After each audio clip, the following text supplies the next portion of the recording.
Teacher Talking Sports, what it does, what it do, how we live. And yesterday I did the 10 least productive careers from MLB Rookie of the Year winners, and I really enjoyed doing that. So I decided to move on and attempt to do it with the NFL. Now the NFL hands out an offensive and defensive Rookie of the Year, and those have been handed out since 1967 by the AP. All in all, there have been a total of 22 Rookies of the Years to be named to the Hall of Fame. 12 offensive, 10 defensive. Some of those names include Tony Dorsett, Eric Dickerson, Barry Sanders, Emmitt Smith, Marshall Faulk, Randy Moss, Mean Joe Green, Lawrence Taylor, Derek Thomas, Charles Woodson, and Brian Urlacher. Guys like Ben Roethlisberger, Adrian Peterson, Julius Peppers, Luke Kuechly, Aaron Donald will get in the future. But these guys were Rookie of the Year and did not necessarily have super productive careers. None of them are really in Hall of Fame talks. But hey, they got that Rookie of the Year. You can't take that away from them. Surprisingly, there was a lot more options for Offensive Rookie of the Years than Defensive Rookie of the Years. So much so that this list is going to contain 9 Offensive Rookie of the Years and just 1 defensive. But let's get into it.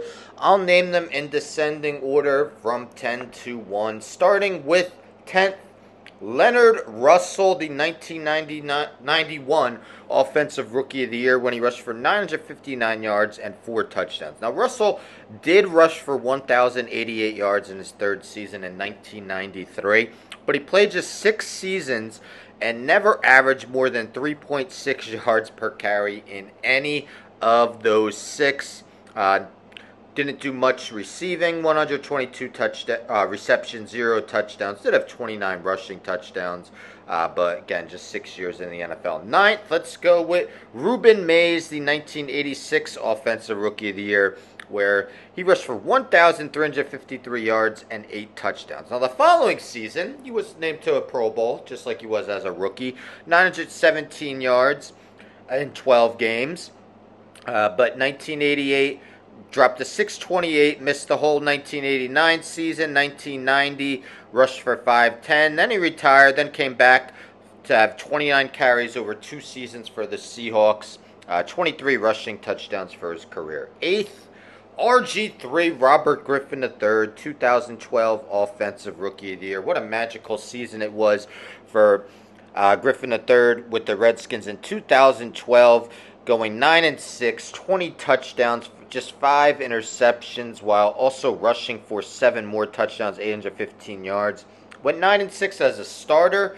After his rookie season, he went a combined 7-20, was really only a full-time starter one other season in his career. 7th, guy with one of the most magical moments in college football history, Vince Young, the 2006 Offensive Rookie of the Year. Now, he had a 31-19 record as a starting quarterback, pretty good, but only completed 57.9% of his passes for his career, 51 interceptions, 46 touchdowns. He did actually throw more interceptions, 13, than touchdowns, 12 as a rookie. 6th, let's go with Don Woods, another running back.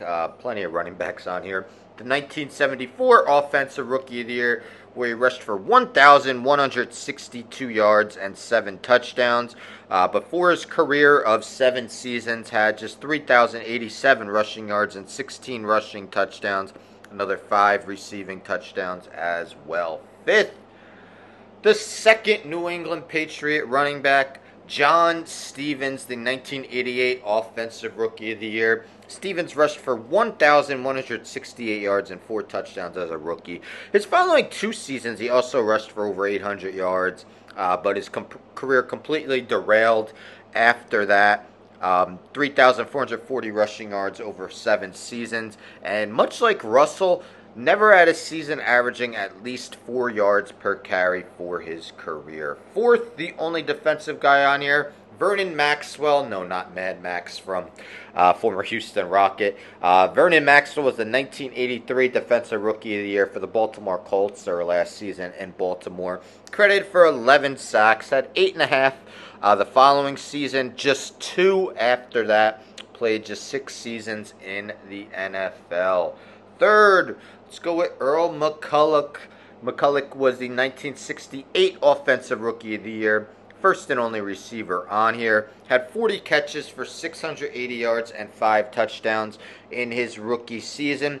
Played 7 seasons in the NFL, totals of just 124 catches, 2,319 yards, and 19 receiving touchdowns. Second, Troy Stratford, the 1987 Offensive Rookie of the Year. Stratford, as a rookie, rushed for 619 yards and 6 touchdowns while catching 48 passes for 457 yards. Caught 56 passes the following season, but for his career, just 1,380 rushing yards and 10 rushing touchdowns. Actually had more receiving yards, 1,479 for his career, but just 2 receiving touchdowns.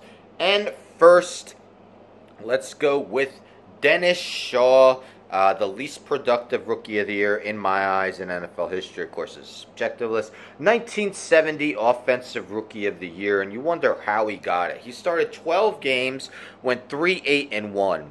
Threw 10 touchdowns, 20 interceptions. The following year, he went 1-11 as a starter, 11 touchdowns, 26 interceptions. For his career, 8-27-2 record, 35 touchdown passes, 68 interceptions. Nearly a 2-to-1 interception to touchdown ratio. So there you have it. In my eyes, the 10 least productive careers from Rookies of the Year, both offensive and defensive. Some other defensive Rookies of the Year I considered: Al Richardson, Eric McMillan, who started off great but faded quick, Kendrell Bell. Offensive Rookie of the Years I considered as well. The 8 train Anthony Thomas, Cadillac Williams, and Eddie Lacy. So again, a lot of running backs were in consideration. But those are my 10. Let me know in the comments which of these guys you remember. Anyone else you could include, maybe like a Sam Bradford. I don't think he deserves to be on this list, but was somewhat of a disappointing career for Bradford. But anyhow, don't forget to subscribe. Tell a friend to tell a friend to tell a friend to subscribe. Like the video, share the video, hit the bell for notifications. I'm out.